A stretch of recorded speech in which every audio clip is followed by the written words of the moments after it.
अब हमारे साथ बिग मार्केट वॉइसेस में जुड़ गए हैं वाइट ओक कैपिटल मैनेजमेंट के सीईओ आशीष सोमैया। आशीष सोमैया के पास म्यूचुअल फंड इंडस्ट्री का काफी लंबा अनुभव रहा है, बड़े बड़े म्यूचुअल फंड की कमान संभाल चुके हैं और अब इस समय एक शायद देश का एक सबसे बड़े फंड हाउसेस में से एक जो बन चुका है वाइट ओक कैपिटल, अब उसके सीईओ हैं आशीष जी। Ashish ji, good morning. कल मैं एक बहुत ही अनुभवी फंड मैनेजर से मिला, उनसे 1 घंटे बात की। उन्होंने कहा कि ये मार्केट इतनी टायरिंग है क्योंकि गिर भी नहीं रही है मार्केट। ऐसा नहीं है कि गिर रही है, मतलब चल नहीं रही है वो अलग बात है, लेकिन गिर भी नहीं रही है। तो एटलीस्ट कुछ मतलब ये हो जाए कि कुछ चलो करेक्शन खत्म हो रही है। टाइम वाइज जबरदस्त करेक्शन इस मार्केट में, आपकी अप्रोच क्या रहेगी अब? सर बिल्कुल अग्री करता हूँ। इनफैक्ट मैंने कहीं पे बताया था कि एक बिल्कुल थकाने वाला मार्केट है, क्योंकि लोग क्या होता है कि अगर मार्केट में तेजी हो या मंदी हो तब भी लोग उससे एंगेज रहते हैं और इंटरेस्टेड रहते हैं। लेकिन अगर कोई मूवमेंट नहीं है और हम जैसे अभी 18 महीने निकल गए, हम लोग ये 17-18 हजार के रेंज में ही है, तो इससे एक तरीके से इनडिफरेंस आ जाता है मार्केट को लेकर के। और अगर हम पोर्टफोलियोज को भी देखें, इंडेक्स को भी देखें, तो क्या होता है कि अगर 10 रुपए का एनएवी समझिए 8 रुपया हो जाता है, तब तो सबको समझ में आता है कि 20% करेक्शन है। लेकिन पिछले 18 महीनों में फर्ज कीजिए कि 10 का एनएवी 10 है, मार्केट सेम रेंज में है, लेकिन अगर आप ईपीएस के अनुसार देखें तो 20% करेक्शन है। हमारे जैसे पोर्टफोलियोज जो ईपीएस और पीई मल्टीपल के बजाय asset like free cash flow देखते हैं, तो 35 से 40% का करेक्शन है, प्योरली अगर आप टाइम करेक्शन या वैल्यू करेक्शन देखें तो। लेकिन ये नोटिस नहीं होता है, दाम गिरने पर तुरंत नोटिस होता है, लेकिन मार्केट अगर सेम रेंज में आपको थका दे तो वैल्यू करेक्शन शायद लोग नोटिस नहीं कर पाते हैं। ओके, ठीक है, चलिए। तो ये लेकिन फिर इस समय आप क्योंकि एक फंड मैनेजर हैं और लगातार आपको पैसा तो आप अज्यूमिंग मिल ही रहा होगा, आप डिप्लॉय कहाँ कर रहे हैं फंड इस समय? सॉरी सर, एक्चुअली पिछले 1.5 साल में अगर मैं बताऊं तो वैसे पोर्टफोलियोज में रीबैलेंस भी हुआ है, सेक्टर रोटेशंस भी हुए हैं। तो अगर आप देखें पिछले 1 से 1.5 साल में 2022 के मिडिल में शायद बैंकिंग का वेटेज बढ़ाया गया।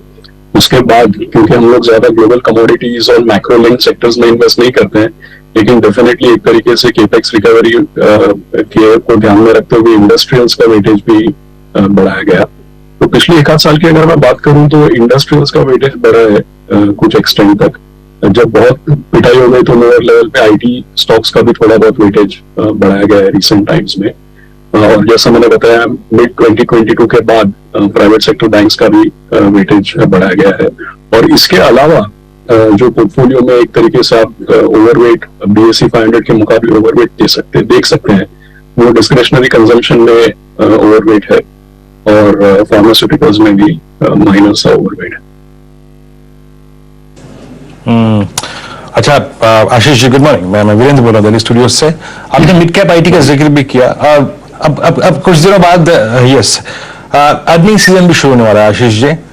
ये एक खेमा जिसने बैंकों ने सब पिछला जो क्वार्टर रिपोर्टिंग क्वार्टर था सबसे स्ट्रॉन्ग नंबर्स पोस्ट किए। For instance ICICI bank, for instance SBI, even the mid cap banking space in the PSU basket, Canara bank.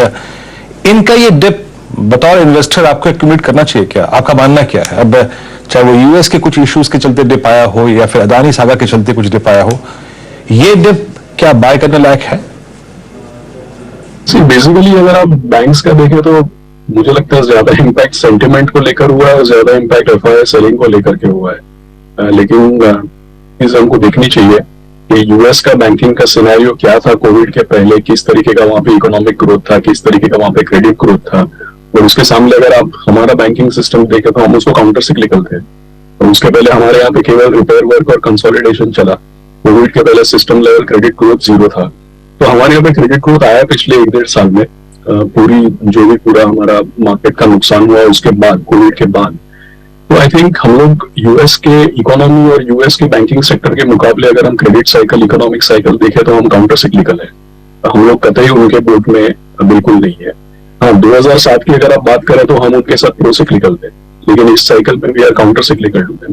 तो उनके वजह से हमारे मार्केट या स्टॉक मार्केट में एफआईआई सेलिंग हो रही है, हेडविंडेड है, सेंटीमेंट खराब है, ये सब चीजें हो सकती है, but I don't think fundamental impact है। तो शायद मैंने लंबा जवाब दे दिया आपको, लेकिन डेफिनेटली ये हम लोगों को ऐड करना चाहिए बेसिकली। अच्छा, आपने कहा कि आईटी ले रहे हैं आप, उसकी वजह, क्योंकि यहाँ पर कैंप्स डिवाइडेड है।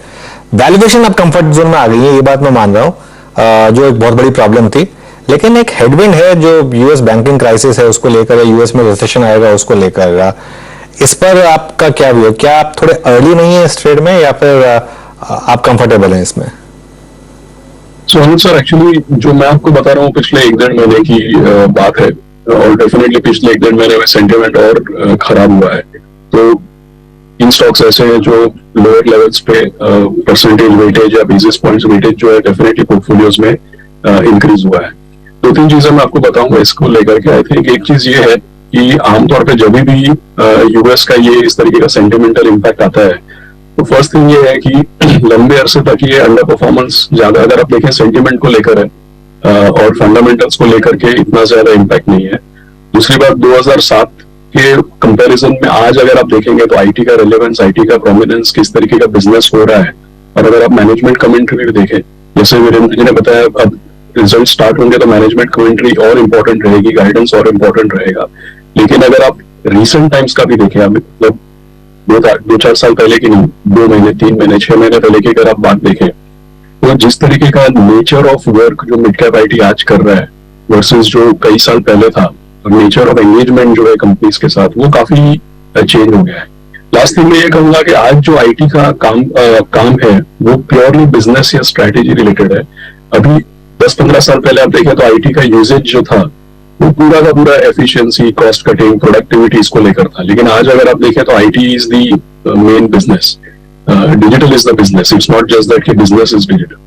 सो मुझे ऐसा लग रहा है कि, और जैसा मैंने पहले बताया कि जब भी सेंटिमेंट खराब होता है यूएस इकोनॉमी को लेकर के, तो सेंटिमेंट की वजह से दाम गिरता है, बट बिजनेस इंपैक्ट उतना नहीं दिखता है जितना सेंटिमेंट में लोग डिफेंसिव हो जाते हैं। अच्छा आशीष जी, अभी क्योंकि आईटी का जिक्र हुआ और रेट्स का जिक्र हुआ, तो एक जो चेन इंपैक्ट होता है जो हमने 2021 में देखा, आई मीन नए घर की चाह अपने छोटे घर को बड़ा करना, अब वो बिल्कुल उल्टा हो चुका है। आई मीन उस वक्त अब क्योंकि आईटी में सैलरी कट्स और थोड़े से अगर आप देखें, आई थिंक जो ये रेट्स का बढ़ना, दो चीजें अगर आप देखें शायद थोड़ा सा इस पूरे स्पेस के लिए, रियल स्टेट्स के लिए थोड़ा पेनफुल है। Look at Godrej properties, just for instance of Godrej properties, 1/3 हो गया स्टॉक, वहां से आधा हो गया। डीएलएफ में पेन है, और इसका एक चेन रिएक्शन हमको विजिबल है रियल स्टेट एंसिलरी स्पेस में भी। For instance Polycab, Astral, Century Ply, जिन जिन थीम्स पे आप पैसा बना चुके हैं, क्या उनको अब कैश में कन्वर्ट करना चाहिए, specially real estate and real estate ancillary? Definitely, जैसे मैंने पहले बताया, पिछले 1-1.5 साल में पोर्टफोलियोज में रोटेशन हुआ है, और जो अभी हमने आईटी की चर्चा की वो पिछले 1-2 महीने का शायद उसको आप बोल सकते हैं कि एक तरीके से काउंटर सिक्लिकल या कॉन्ट्रा बिहेवियर था। लेकिन पिछले 1-1.5 साल में कुल मिलाकर अगर मैं बोलूं तो 30-35% पोर्टफोलियो में रोटेशन हुआ है। सो डेफिनेटली अगर आप देखें तो कहाँ पे पैसा बन रहा था और आगे जाके कहाँ पे बन सकता है, तो उसमें एक तरीके से रोटेशन की गुंजाइश है। दूसरी बात आपने जो बताया जैसे रियल एस्टेट है, अभी ये भी क्या है कि आगे जाके हम लोग को अगले 3-6 महीने वॉच करना पड़ेगा। मैं आपको बता रहा हूँ क्यों, क्योंकि रियल एस्टेट एक ऐसी चीज है कि अगर आप प्राइमरी सेल्स अगर आप देखें तो जैसे शेयर बाजार डेफिनेटली फ्यूचर को फोरकास्ट करता है और शेयर बाजार डिफेंसिव हो चुका है, लेकिन एक्चुअली अगर आप सेल्स देखें तो रियल एस्टेट में ये भी बिहेवियर है कि जब दाम बढ़ता है तो कई लोगों को फियर ऑफ मिसिंग आउट वाला मूड बन जाता है। दूसरी बात ये भी है कि केवल इंटरेस्ट रेट नहीं, लेकिन अफोर्ड कॉन्फिडेंस, खुद के अर्निंग्स पे कॉन्फिडेंस, इकोनॉमी पे कॉन्फिडेंस, काफी चीजों को लेकर के लोग अल्टीमेटली रियल एस्टेट में जाते हैं। और 2010 to 2020 का दशक ऐसा था जहां पे real estate became a bad word, लेकिन पिछले 2 साल में कोविड के बाद रियल एस्टेट के प्राइसेस में इतना अप्रिसिएशन है कि लोगों को ऐसा लग रहा है कि कहीं हमारे से गलती तो नहीं हो रही, कहीं हम नहीं कर जाए इसको। तो एक्चुअली ये थोड़ा सा कोनंड्रम है, मेरे पास क्लियर व्यू नहीं है, शायद ये कंफ्यूजिंग भी है। और इंटरेस्ट रेट्स भी अगर आप देखें तो आरबीआई या इंटर बैंक लेवल अगर आप देखें तो लोग ऐसा मानते हैं कि अगले 3-6 महीने में पीक आउट हो जाएगा। और अगर आप फ्लोटिंग रेट्स देखें तो शायद 1-1.5 साल के बाद इसका इम्पैक्ट आपको नजर आएगा। अल्टीमेटली रेट्स भी जिस लेवल पे हैं शायद उस लेवल पे ना रहे। तो आई वुड से इसमें क्लियर व्यू नहीं है। मार्केट डेफिनेटली अंदेशा दे रहा है कि एक तरीके से स्लो डाउन आएगा, लेकिन अगर आप बिहेवियर देखें बायर्स का, या न्यूज फ्लो देखें तो शायद डिफरेंट व्यू मिलेगा आपको। आशीष जी, शुक्रिया जुड़ने के लिए आपके साथ, अच्छा लगा बात करके आपसे, और अगली बातचीत पे मिलेंगे, और तब तक के लिए thank you so much. Thank you. चलिए, ये बात होगी मार्केट फंडामेंटल